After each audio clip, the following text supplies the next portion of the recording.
episode, the podcast where we embark on a journey of self-discovery and transformation with extraordinary guests in diverse modalities. My name is Christy, and together with my co-host Jen, we'll be exploring the realms of spirituality and personal growth. Now, our guest today, Jemima. I should remember that name. Jemima Cainer, a true inspiration whose journey with astrology led her back to a profound spiritual path. That's right, Christy. Jemima is the daughter of the renowned astrologer Jonathan Cainer and has an incredible story to share with us today. Her insights and experience are sure to resonate deeply with our audience. Welcome in, Jemima. Thank you so much for joining us today. Thank you so much for having me. I'm really excited to be here, and I'm kind of flawed that you want to hear me talk rubbish about my life. So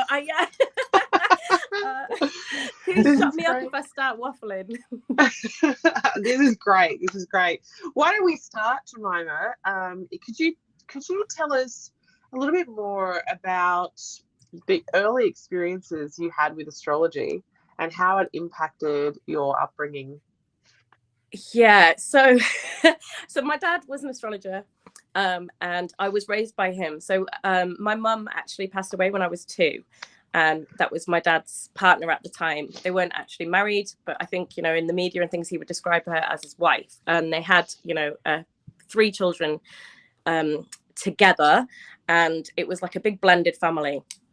So she passed away when I was 2, and there was loads of us kids at that point. I think there was, off the top of my head, it's late at night here for me, just to disclaimer, but I think there was about 7 of us in total.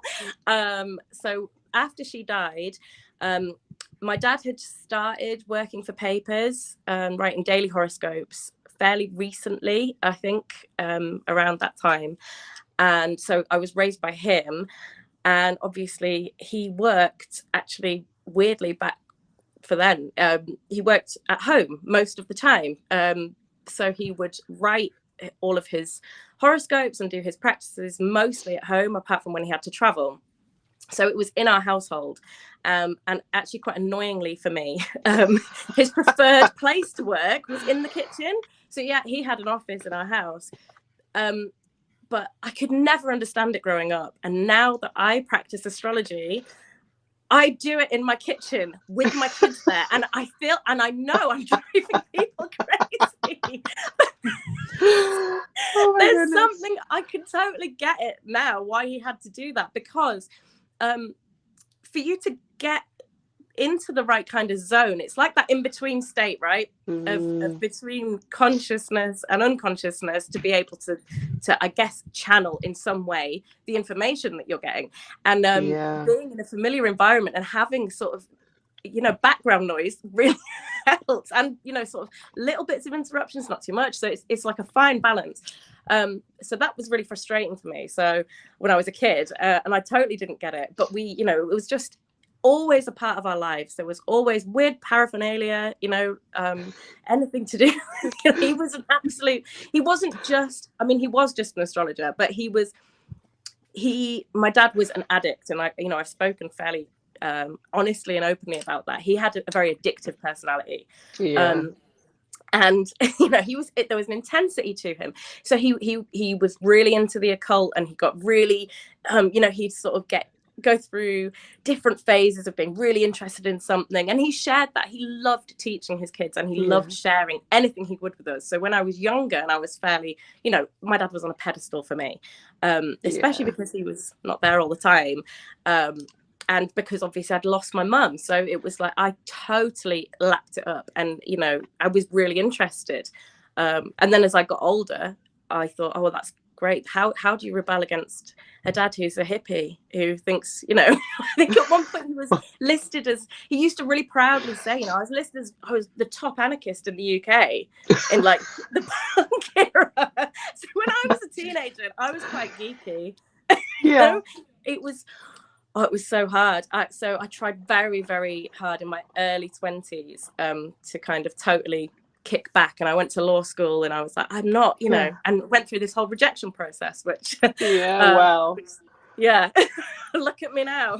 It sounds like a very, I want to say, colourful childhood. And I would almost say that through osmosis, you were probably learning about astrology without even realizing. I know you said that it was annoying for you, right? And Yeah. there was a journey around that for you. But there's sort of a sense of this as it's the ripple, I call them the ripple effects, right? Yeah. And I suppose a lot of the language and a lot of it was just totally normal in our household to talk about energies, to talk about people who had passed on, people who were psychic, that was just the culture that we grew up in, and everybody that was kind of around us, because it was such a busy household. There was loads of kids. My dad always had people, if he wasn't working, I mean, there was just people everywhere. It was really busy. I tried to explain it, like not turn this into a weird group therapy session online, but it was colourful, and it was, chaotic is part of it as well. But for me now, I don't think I realized how, it's normal as a child. If you grow up anywhere, whatever your circumstances are, you just think, okay, that's normal. So I didn't realize that nobody else knew the signs of the zodiac off by heart, and kind of like just like list dates and things, just like, oh yeah, well, that's retrograde, things like that. I just didn't until I got older, and then I like I said, totally went through this huge rejection, I think, and massive like denial of, and I became really skeptical actually for a few years, which so that skepticism was more like, so it sounds like it was a very open household. So a lot of households and a lot of people that I sort of journey with their awakening and mentor them through that space, a lot of them were shut down as children. It sounds like you had quite a really open and accepting like household, and it, like, any topic was like just normal, right? And I think it almost felt like an inevitability that it would happen, and looking, I mean, right, so my dad obviously read my chart and when I was a kid, and he made it really clear to me that he wanted me to learn astrology. In fact, actually, when I was 17, I started studying it formally, after I dropped out of a course at college, and I was sitting around at home, and I started studying it, and it always felt like, oh, this is too obvious, and also no, I'm not doing it. It was like a real and even I had to really fight. I actually used to but I used to say things to him just to annoy him. I'd be like, well, I don't really believe in space. Just like full stop as a kid. I was like, you were rebelling. I tried my best. Oh my gosh, beautiful. So Deb, do you have any questions? With the tragic accident that changed your life, that must have been quite challenging, right? So how did you navigate your way back to a spiritual path through astrology? So I was in the car with my mum when she died when I was 2. So and I have been, I don't know if you call it a diagnosis, I've been treated for PTSD. So I've had EMDR therapy, for example, and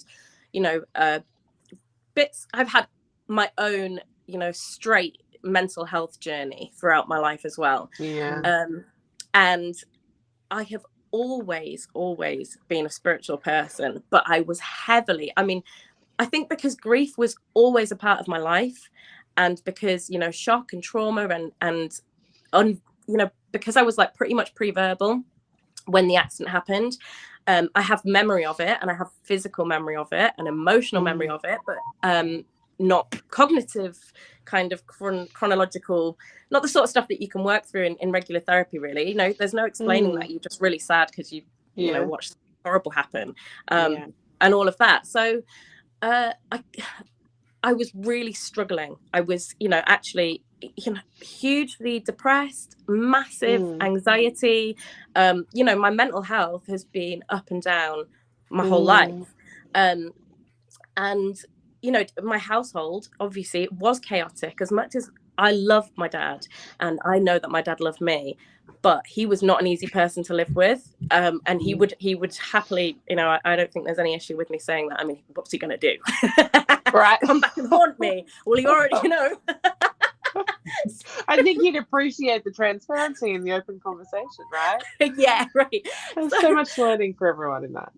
You know what? He was the funniest person, and actually, yeah. So that's most of my experience of kind of communicating with him now he's not here anymore is through I hear him laughing at me, and Yeah. I you know, all the time, which is lovely and also really quite annoying.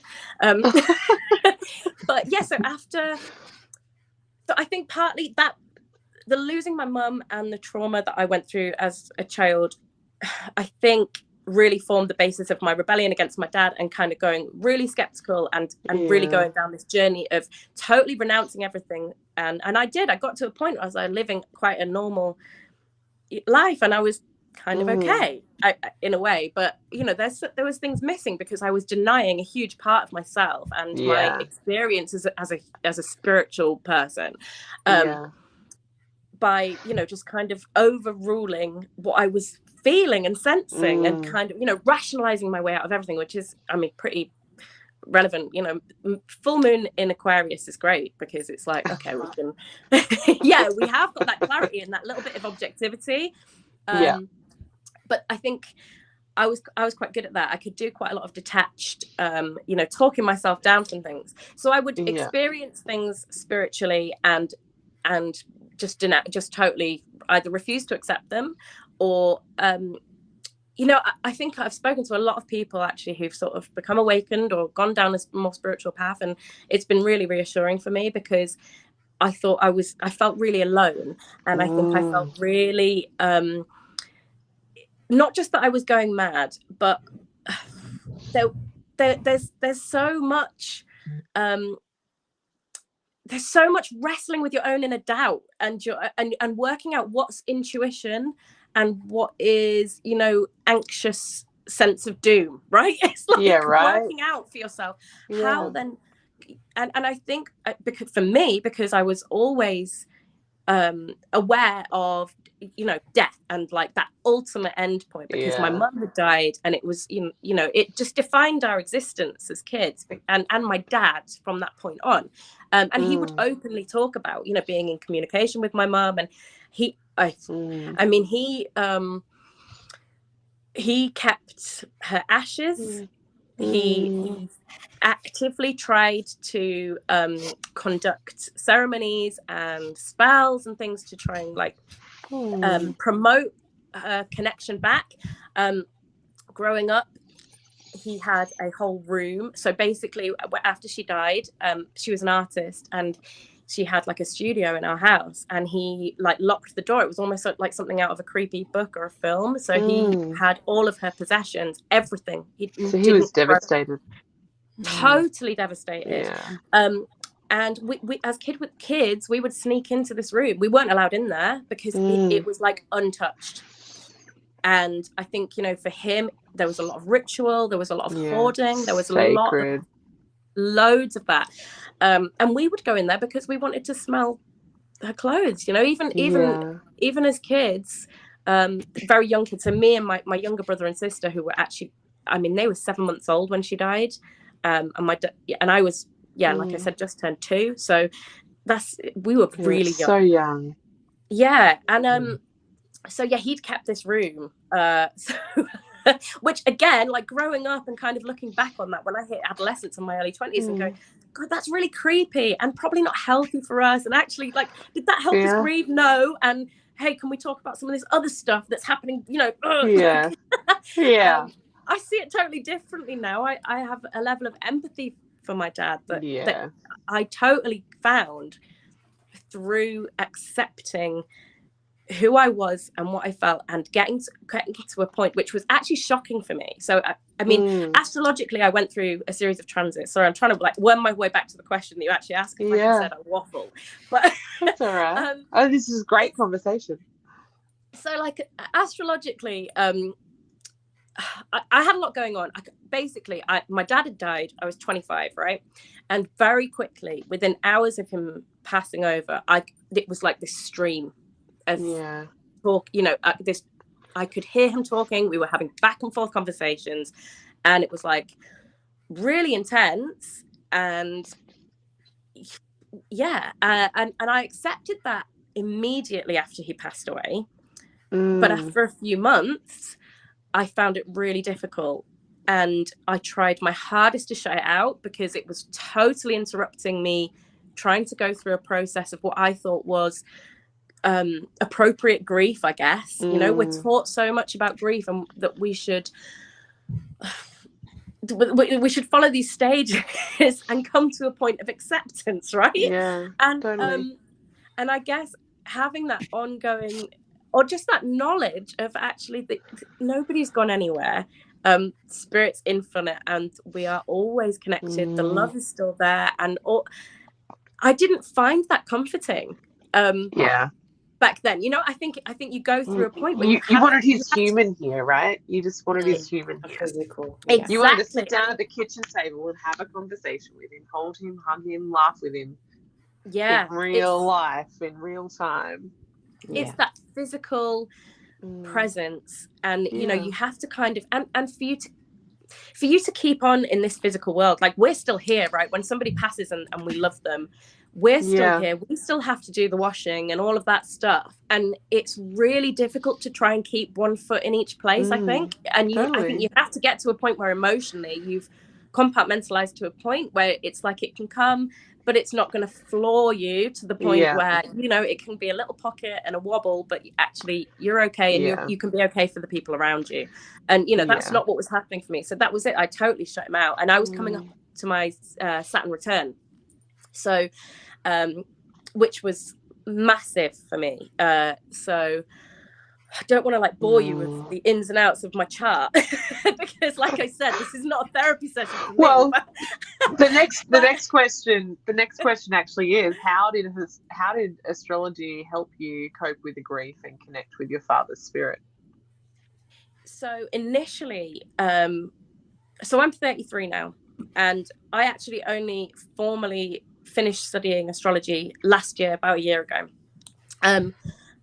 And I didn't start until he had been dead, I think, 5 years. I thought about it, and it was always something that I kind of dipped in and out of, and I might read a bit, or I'd notice, and I'd look into sort of my, my own chart, or read some of his books sometimes, and it was too painful and too raw. And I was going through my own stuff. Like I said, my Saturn return hit me really, really hard, and I went totally straight. I was like, okay, normal job, suit, kids, house, trying my best to live a normal life. What's normal? Yeah, exactly. And actually, I even annoyed my grandma. So my grandma's like a natural healer, and she's amazing. But that's my dad's mum.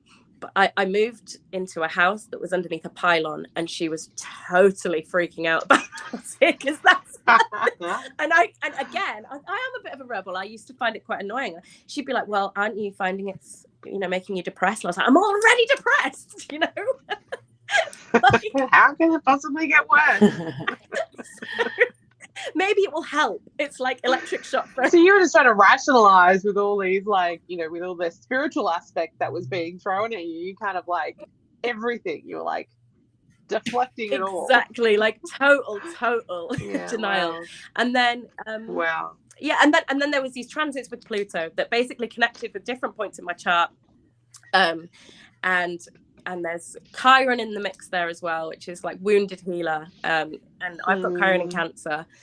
And yeah, so all of that kicked in, and it kicked in pretty fast. And it almost was like a 180 for me. And I had there'd been lots of little moments, but I just decided one day, I can't say why, other than astrologically, it made sense to me when I pieced together the build-up, that I allowed what was coming through to just come through without fighting it, and without diagnosing myself or considering, do I need medication? Do I need, When's somebody going to... So many of us ask ourselves that question. Should I admit myself to a psychiatric ward right now? Is it normal to hear voices? I know it's not, and you get into sometimes in the middle of the night and I'd be like having these downloads and I'd be like, okay, right, what is going on? And I thought I found it scary. I was scared. I was so scared. And it had always been a part of me. It'd always been, I'd had these from childhood, I'd always had these kind of streams of this, and a massive weirdly, I suppose not weirdly, but massive connection to the moon as well. So like I would pray to the moon, or my version of praying to the moon as a kid, and really kind of take note of like what I was managing to manifest. And I think that was maybe what scared me, is because I'd lost my mum and various other people in my life, and then my dad. I guess it's that power thing. It's like it's always comfortable to feel powerful. And hang on a minute, if I'm engaging with this, does that mean that I'm somehow bad? Because people, I've lost people. Dying's horrible. Dying's bad. All of that. So it was really tough. And it sounds like the praying to the moon to me makes sense, because nothing else did. Right. And if you wanted that physicality, you can see the moon, you can see the sun, you can see the human sitting in front of you. Exactly. And that just makes and especially when you're going through that awakening, like, am I going crazy? Like that would have kind of given you a bit more of an anchor in this realm, in the earthly realm. Exactly. And and it was comforting for me, because I remembered my dad used to take me, I had really bad night terrors. That was how my losing my mum manifested for me. So I was awake a lot at night, and my dad he was also a night owl for whatever reason, who knows. Really, like looking back, why was he awake so late at night working? But he did when I was very little. Actually, I don't think that was I don't think he'd got into class A drugs and things like that at that point. But he did. He used to take me out into the garden, and we lived in the countryside, and he would show me the stars, and that was it. I was spending time with my dad, and it was freezing cold in England, and he'd be showing me physical points in the sky. So I found that massively comforting to come back to.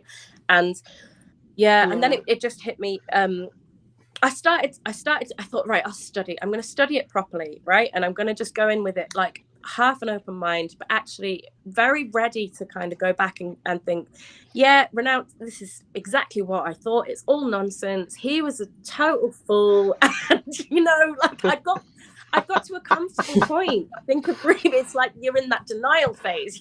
Yeah. Right. The way. So and that was it. I'd started studying the course and reading, and I was absolutely hooked. And everything that I looked into, it was like that laughter that I had become used to kind of shutting out from him kept coming back stronger, and that connection, and and I thought, okay, is it the end of the world? No. Am I going mad? Do I need to be facilitated or something? No, because I'm, actually I am functioning. I am tired. I'm grieving. I'm, emotional sometimes. But going through that over the last few years was really healing, because it allowed me to see his death and his life through the lens that he had seen it. And because I had already gone through my own stuff, and there'd been a lot of that as well in my own life, like I'd had some really quite traumatic abusive relationships, and gone through raising my own kids and all of that. So it was like totally revolutionary for me to get into this astrology for my own self. And as much as it annoyed me sometimes, that I could hear how pleased he was with me, like I kind of just got this sense like, and for the first time this I felt like he was proud of me as well, which was amazing to feel like that and be able to accept it. But I wouldn't have heard it from him. Tell me. So it was like learning from other people, real people in my like when you live with somebody. So the learning from other people, like when you actually went to university, was it University of Astrology? No, so wherever it was. It was like an online course that I did. So it was Did you feel like you already knew the information? Some of it, and some of it I made, total errors and beginner's mistakes that anybody would make, and felt really overly frustrated with myself. That was a massive barrier for me, because I felt like, well, I should know this, because I felt like I did, but it was good. It was really good for me to go back and study properly. And I'm not done with by any means. I'm at the moment, kind of keying up my next things that I need to find some more time in my life. But I mean, it's an endless process learning that, isn't it? But every layer with astrology, it's like, it's more, there's something about it that allows you to meet what's going on in your life and what you're looking at, with how you are and how open you are and how much you've already learned. It's like, which is what I love about it. I hated it at first, because I felt like, well, where's the right answers? Right. So as a mother and an astrologer, how do you integrate astrology into your family life? Yeah, it's been at the kitchen table. My kids have had so far, I mean, so my eldest is nearly 12, my youngest has just turned 2 last week. I have 3 children, and actually they love astrology. They'll ask, especially my middle child, he's 7, and he really he's so interested, and they have little arguments with themselves about who's got the best sun sign, and whose moon sign. What does this mean? And they're so interested, and it's lush for me to be able to share that with them. And also I have totally refused to, I mean, so I went to Glastonbury Festival with quite a few astrologers, and actually some of them knew my dad, some of them had worked with him, or they would, his age. So but I remember I was sitting with them, and they said, oh, what's his rising sign about my child? Because my kids were there with me. And I said, I've got no idea. What do you mean? Yeah. I said, it was one of the only things my dad said that I kind of clung to, is like, don't look too much, don't look too deep. And I keep that within my own life quite strictly. Because do you feel like that was because he looked at your chart and kind of felt like, because it sounds like at the start of the conversation, that he looked at your chart and was like, right, I know what your path is, and kept sort of almost forcing you onto the path he thought you were needing to take. Yeah. Which potentially caused that rebellion and kickback. Yeah. And I think, maybe I'm kind of, I don't know, because he's not here. So, I would love to be able to have that conversation with him. Maybe I need to go do some shamanic journeying or something, Why not? I'd get the answers for that. I think that he definitely had a look, but I think, how much of it was what was in my chart and how much of it was what he just wanted anyway. And maybe it was just that I knew how much he wanted it. So when I looked at my chart, I could see what he could have seen. It's like that's the skeptic in me. I can always unravel it, right. So I think skepticism is good to a certain degree, right? I think it's good to challenge ourselves and our thoughts and what is out there. I think that's healthy. Yeah, it keeps us curious. Not completely shutting things down, but asking, we should be asking questions. We should be staying curious with everything. Yeah. And, not just blindly following things without reviewing the evidence and new information. That's not, Well, the last couple of years have showed us that. Exactly. Yeah. Yeah. Nothing's static. And Beautiful. that's the beauty of astrology. And I think the way I wrestled with learning to love astrology allowed me to love myself and to love lots of things that I'd previously really discarded in life and dismissed, because it's about nuance. There is no one right answer.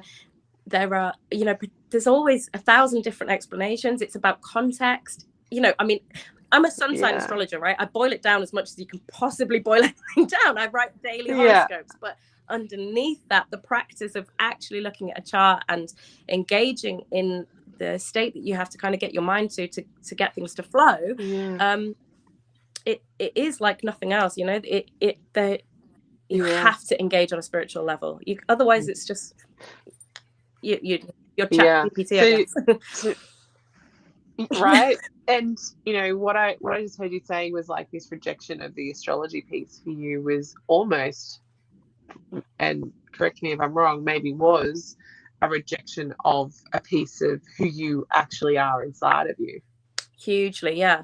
I had some therapy just at I think it was in my Saturn return, actually, like straight EMDR it was, but the therapist was incredible, and it was like accessing that inner child. It was inner child work, and kind of going, this is not your fault. When you witness the death of a parent, have the death of a parent, like you carry so much of that with you. And like I was referencing before, it's like that power thing. It's children don't want to, the reason we protect the innocence of children and preserve their childhood, and why we put such an emphasis on that as responsible adults, or we should, is to allow them to mature and get to the point where they can deal with this stuff in increments. In an ideal world, I mean, trauma resilience, you could debate for hours, can't you? But equally, I do think there's something to be said for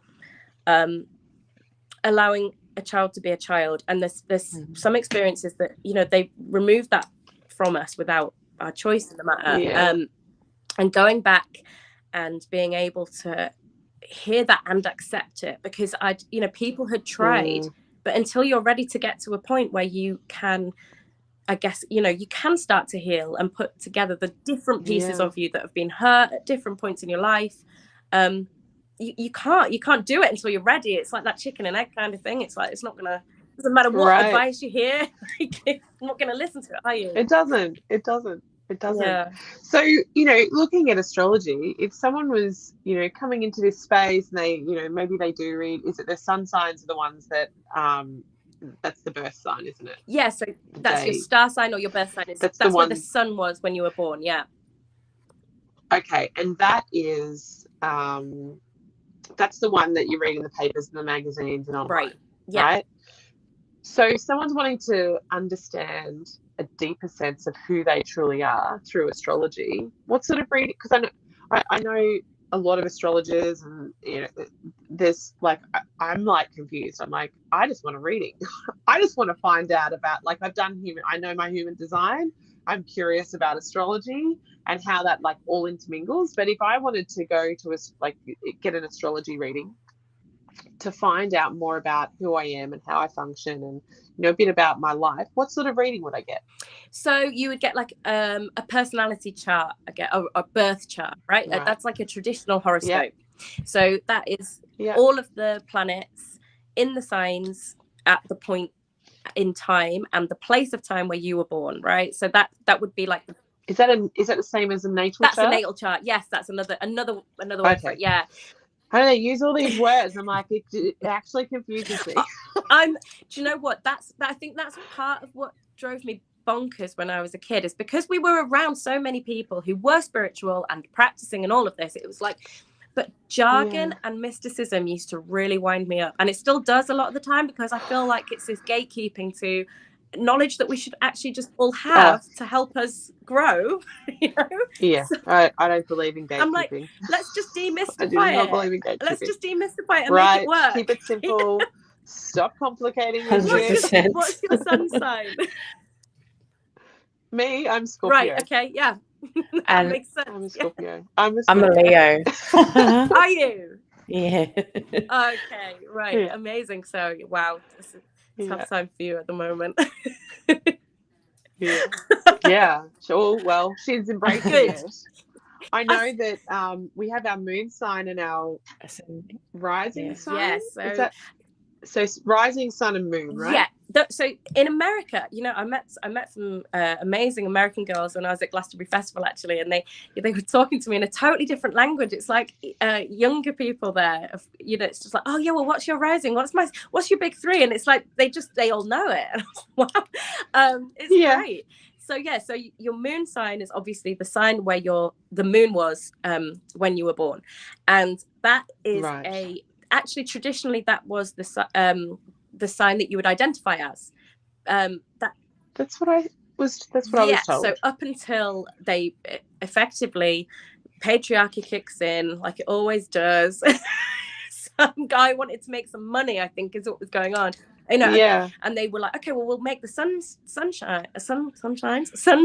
a bigger feature, because it's much easier, because the sun stays put for around a month at the time, whereas the moon moves every couple of days, right?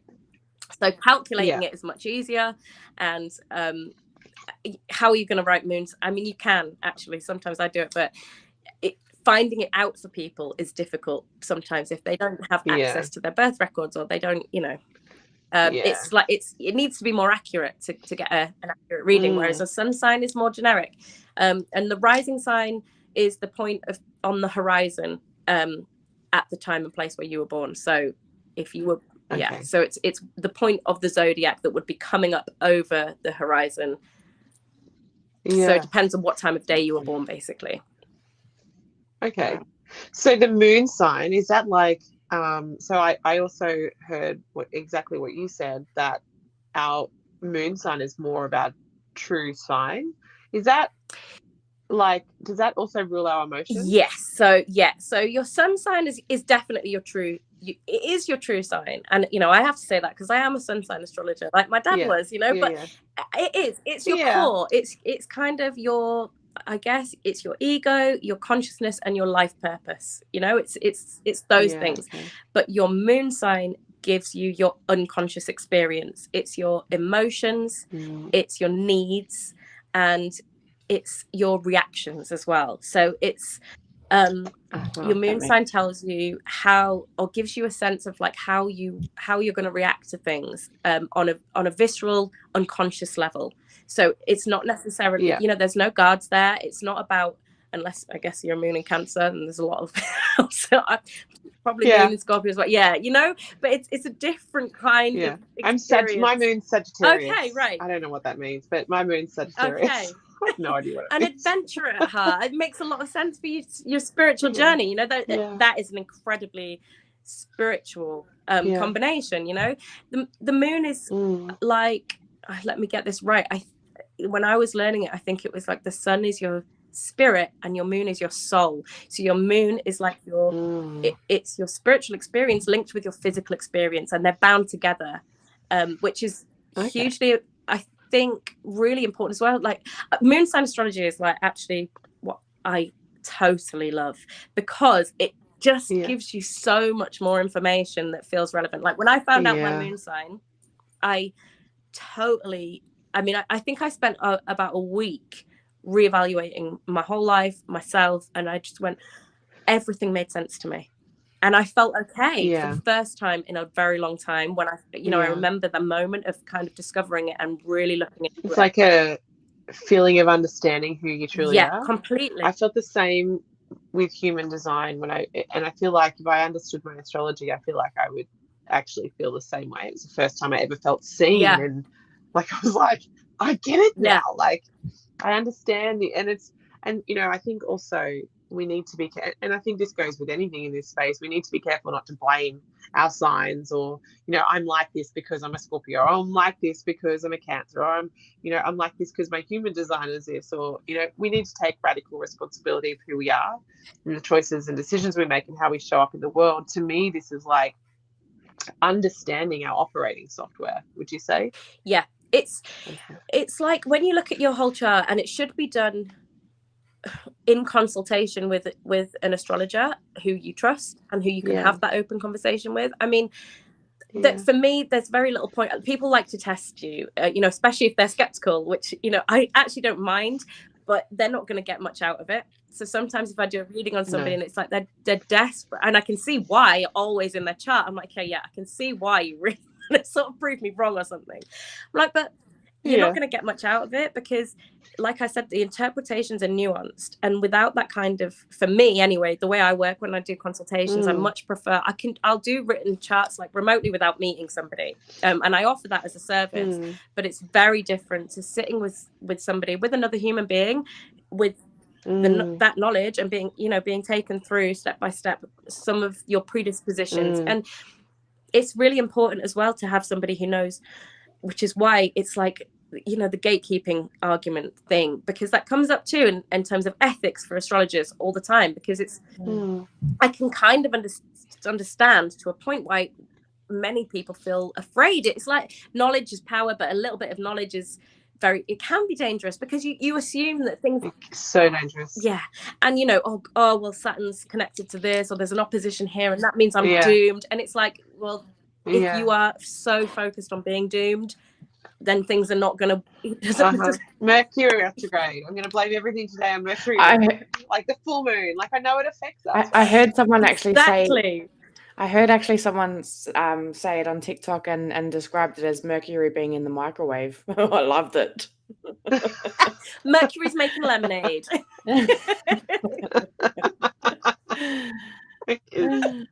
Love it. So if someone, I think, do you have any questions? So if someone was to want to obtain a reading, or find more resources on your website, can you share some of your favorite tools or features that are available to your audience? Yeah, because your website is like full of tools. Thank you. I'm saying thank you like that. One of my sisters made my website for me. She's incredible. Amazing. Well, actually, one of my sisters made all the fancy bits. She did a very good job. And then one of my other sisters came in, told her that none of it looked right, and and said, no, this needs to be that color, change this. It was like a total collaboration between, and so it's very special to me. Like, I'm really attached to it. And so there are loads of tools on there. There are options on my website to I do direct readings, and I'm setting up the ability to be able to do the live calls and Zoom and things like that. And I offer at the moment written charts, but basically I still work a pretty much full-time job as well as being an astrologer and having my 3 kids. So it's pretty chaotic. So it's like I'm trying to kind of transition into that full-time professional there. Beautiful. So that's just the reality of where I am right now. But on my website, what have we got on there, so that you can see everything about your sun sign. There's quite in-depth stuff there.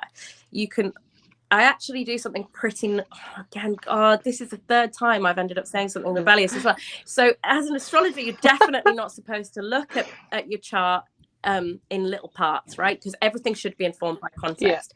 However, I do offer shorter readings based on smaller bits, because I think it's accessible, and I think sometimes it's overwhelming for us to kind of get all this information at once, and we don't need it. We just don't. No. Sometimes we want to learn more about our romantic life. We want to learn more about who we are emotionally. It depends on what's going on elsewhere in our lives, and you don't need to see a full chart to be able to just offer a level of guidance like that. So I do offer portions. There's also so that I did lots of sun signs on there, so that's like content that you can click through and have a look through. And there's love and compatibility that I put on there as well, which is based on your sun signs. So should be hopefully later this year, or maybe next year, we'll see how things go, launching some more compatibility in-depth readings, and based on Venus signs and moon signs as well. But I haven't got that far with writing them yet, because there's always another set of dailies. There was I was on there the other day having a look through, and I was like, there's so much information on here, and so much free accessible information for people that are just leaning into this space and wanting to understand, just a little bit more. And then obviously there's the paid stuff if they want to if they sort of feel really drawn to the content and wanting to discover more about themselves, which I think is really great. Thank you. I think for me, that's a massive point of difference between I'm not my dad, and I never will be, and actually I wouldn't want to be, because we do things very differently. I am much more in this world, and I think he really embraced this kind of mystical living, and I am a bit opposite in that I think we should try and make our time here as easy for ourselves as possible and painless as possible. And if I can offer comfort for somebody, or show them actually a way of seeing things through a lens that helps them feel like things are going to be okay, that's my goal. So I would, this kind of, I tried really hard not to say, there's ever a doom point with astrology, and I always look for a way where something can be turned into positivity, because it can. That's what life is. That's what we do as human beings. That is the beauty of human experience, right? It's like, that's what we're here for. So, right. if we're not doing that, what are we doing? It totally is. So I guess, and to a point, my dad did that as well. It's just that I try my best to say, actually, for example, relationships, my background is like, I'm a survivor of domestic abuse. I'm never going to then say, it's okay. It's just because he's a Scorpio, take him back or whatever. Sorry, not a Scorpio. No. Yeah. It's always Scorpio. You know what? I wish I could edit that and go, it's just because he's a Taurus. He's just an asshole. Some people, no, exactly. And that is all about this. I totally agree with what you said earlier. It's about that accountability for the choices that we make. Yeah. Astrology is information around choices that you can make. It's supporting you to make choices with the knowledge. And the more that you know about yourself and you kind of delve into your own chart and you learn about why you're reacting the way that you are, the more you can challenge yourself to go, okay, well, that's my Mars kicking in. Let's see how what happens in another couple of days. Things like that make a massive difference, I think, to the way that you live your life and manage to keep yourself together and feel okay. And that's that's what we're all trying to do, isn't it? Get through. Yeah, absolutely. I've just opened the comments and I see there's quite a few comments here. There's a bit about, so there's actually, I'm going to pop this question up here. So how do you find out your moon sign? You can find out your moon sign on my website for free if you like. There's a little feature in there. Yes. So it's Jemima's website is Cainer, so JCAINER.com.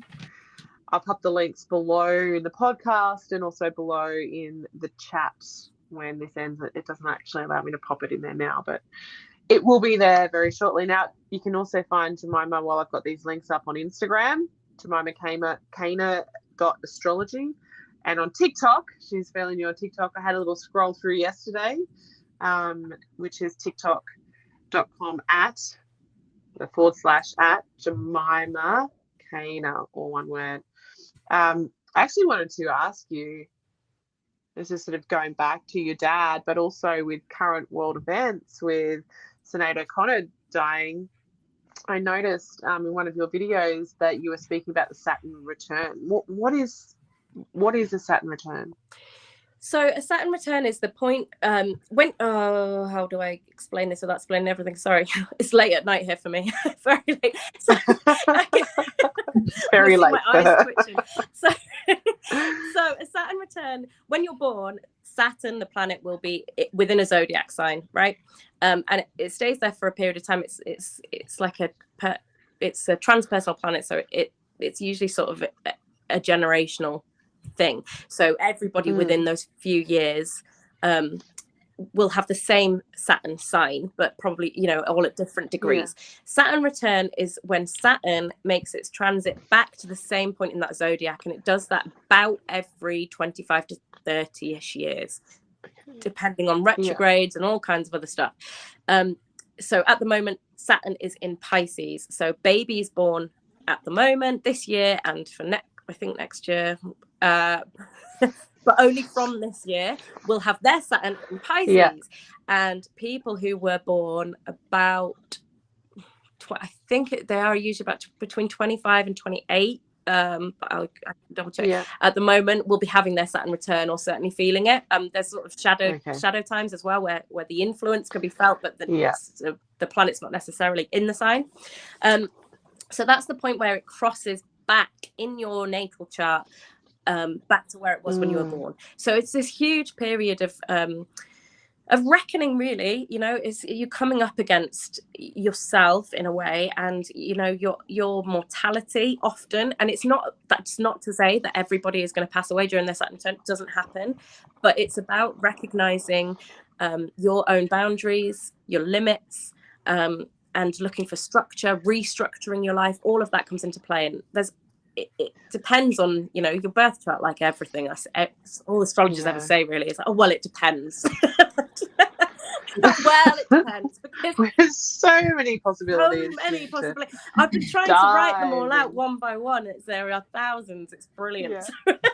Yeah. So Saturn my return is the point that it does that. And it's quite well known, this like Club 27, because there are documented lots of really tragic early deaths during that period. And why does that happen? 27. Yeah, Club 27. It's around this time, and a lot of them are linked to kind of. I think that, from my research, always seems to be somebody who's massively struggling with their identity, with who they are, with their life, their circumstances. Usually, drugs or alcoholism, addiction, just general abuse of substances and pushing of boundaries or limits, right? There's lots of overdoses, whether accidental or not. So it's less well documented that in your second Saturn return that this happens, can happen as well. But effectively, a second Saturn return is like another bite of the cherry for working through unresolved stuff. And for my dad, that was when he died. He was 58. Sinead O'Connor, she was in hers as well, 56. Most recent example. There are others as well. I'm trying to put some together to do a bit more of an article, because I'm morbid. Yes, I think it's I think it's interesting, and I think people relate. I think when you understand something as well, like, it makes it less scary. And that's always my end point, is like, okay, well, how can we make this feel less scary? Because life is scary, it's horrible, it is, that's it. It's like, let's take back some of that fear away from it and look at what's really going on, and how we can help them. And people going through their Saturn returns, I remember actually reaching out to my cousin, to Oscar Cainer, who took over my dad's business, when I was hitting my Saturn return, and asking him to check for me what was going on. And he sort of went, yeah, you're in it. You're in it. You're restructuring, baby. It was probably the most of a conversation we'd had for since we were kids. There's another I can't think of what it was, but someone was speaking to me the other day that there's something that happened in 2015 that happened for everyone astrologically, and it's happening right about this time. So now. Venus retrograde in Leo. Yeah. Right. So Venus has moved retrograde, which means like it's an optical illusion, but it appears to be going back in the sky in the direction that it was going in, and she's currently in Leo. And the last time this happened in the sign of Leo was in, I think, 2015. So, and is this the thing that happens that, like, this affects everybody? Yeah. So everything affects everybody to a point, but it's like, so with Venus, Mercury, and Mars, and the Sun and the Moon, those are your personal planets. Or those are the things that really, because they move quickest through the zodiac, these are the bits that really define you as an individual, against everybody, because otherwise everybody in that hospital who was born on that day would have extreme, and they do a lot of, that's why the traits kind of pass in this way. So we feel the movements of these planets much more intensely within our personal lives than we do the bigger outer planets, because they move slower, so we don't see that change as much. Whereas Venus, it's like, she rules over our sense of peace, it's our values, it's so it's also, obviously, everybody knows, like, our love life, it's your romantic ideals, but it's not just that, it's like, there's lots of the things that Venus is connected to, but that's one that we massively feel, in the same way that people tend to connect with Mercury retrogrades, because it's like the moon. That's why everybody loves learning their moon signs, because you can see it, and we all know that feeling of women. It's like, if you start tracking your cycles, or know your moods, or your dreams, and just against the path of the moon, that is one of the it's totally mind-blowing, and it can be very reassuring if you feel like you're going a little bit loopy. So absolutely. So can we just go back to that love compatibility and stuff? So I'm a Leo, my husband's a Gemini, and my moon is in Gemini. So is that why? And I think his moon is in Leo. Would that be why he's sort of? I feel like he's the yin to my yang. That is totally star-crossed. Yeah. Wow. Yeah. The yin to my yang. Yes. Yeah. You're the yin to his yang. Absolutely. It would be interesting to see what your Venus signs were doing. I do you know what? Synastry and chart compatibility, it's something I don't practice at the moment. Hopefully I'll get enough time to start doing that when I'm a bit older. Maybe a bit wiser. More I can't even sit through like a soap show at the moment without getting a bit like twitchy. So I couldn't do it. Like couples counseling through astrology is not, it's just not for me, I don't think. But yeah, so Venus would be an interesting one to see in that mix. But also, even Mercury can totally define how you are in a relationship, because it's all about your communication and the way that you think. And these love languages that people pick up on, and that's just, I always find it really interesting that the things that we just accept into our day-to-day language of being like, oh, okay, I'm a bit ADHD, I'm a bit OCD. And it's like, the more you learn about astrology, right, it becomes a little bit like, actually, it's a moon and Taurus thing, or it's a, it's just another language to explain human traits, right, that we all actually have somewhere on a spectrum. So but yeah, so with the sun and moon in crossed signs like that is an absolute like classic dynamic of star crossing, which is what Romeo and Juliet used to reference like that. I love that. I love that. So do you have any more questions, Jen? So as a what advice would you give to women that are going through spiritual awakening or seeking to understand their true selves and purpose? I think I would really try to get to a point where you feel comfortable with where, how do I say this without, like, get away from anything that is gaslighting you. Right? Yes. So I think, as women, and there's a lot of that in the spiritual space too, right? Yes. And anything that is invalidating your experience, it's about kind of picking up on what you connect with that gives you energy rather than drains it. Like if a situation, a relationship, or anything going on in your life that feels draining for your energy, reevaluate that for yourself first, and carve out space for you to connect with what brings you joy, and to find that other side in yourself. Because I think the key is about having the confidence to understand who you are at your best. And a lot of the time, the reason, or the point that we start having spiritual awakenings is when we're in times of huge transformation, challenge, and we are pushing at the limits, right? That's when life is giving us that feedback that's reminding us about who you are. It's like, I mean, I always life gives us lemons, because I have kids and I'm a bit of a Disney fan, but like Moana puts the heart back in Te Fiti, right? Yeah. That moment in that film, always for me, it's about that remember who you are, because as women, it's like we get cast as everything in our roles. Like we have to play so many roles all the time. That's the way the world works at the moment, or does not work.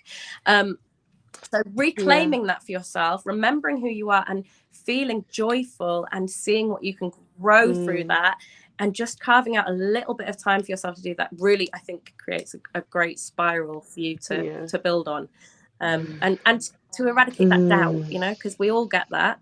So tune into it. We do. Yeah, beautiful. I think that's really, really good advice. And just finally, I know we touched on this before. The last question I have is just to reiterate: one, how can listeners join your mailing list, and how can they get a natal chart done through your website? Oh, okay, great. So if you can join my mailing list, my website is jcainer.com, and if you head over there is a drop-down menu, and you can look at oh god, I can't even imagine what you click on now. You can see on there that there is a contact me or subscribe button. So that's how you can sign up. But if you contact me through socials as well, you know, I'll be able to direct you and, you know, send you a message Beautiful. or anything like that.